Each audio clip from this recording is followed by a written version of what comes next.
তো বন্ধুরা, ভারতের উত্তরপ্রদেশে ঘটে যাওয়া ঘটনাটি সম্পর্কে জানার আগে জেনে নেব সে 12 বছরের শিশুটা কে ছিল।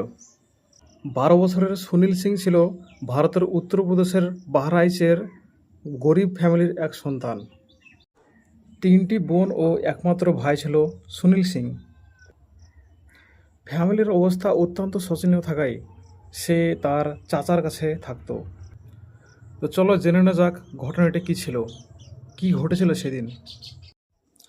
গত 17 জুলাই শুক্রবার চাচার সঙ্গে ধান খেতে কাজ করতে গিয়ে কাজ শেষে পাশে ঘাগরা নদীতে হাত পা ধুতে যায়।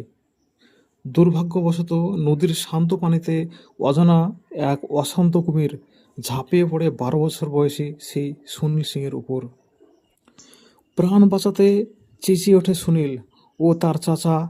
বিকট আওয়াজ পেয়ে মরণ ঝুঁকি নিয়ে ঝাঁপিয়ে পড়ে সে কুমিরের উপর। তার চাচা একদিকে সুনীলের হাত ধরে টানে, অপরদিকে কুমির ধরে টানে। টানা প্রায় 7 মিনিট লড়াই চালিয়ে যাওয়ার পর উদ্ধার করতে ব্যর্থ হয় তার চাচা।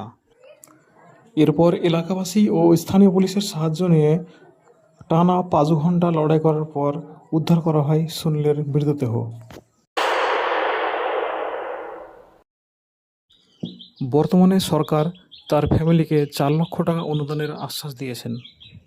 তবে কি ফিরে পাবে তার ফ্যামিলি সেই সুনীলের রেখে যাওয়া খালি জায়গাটি?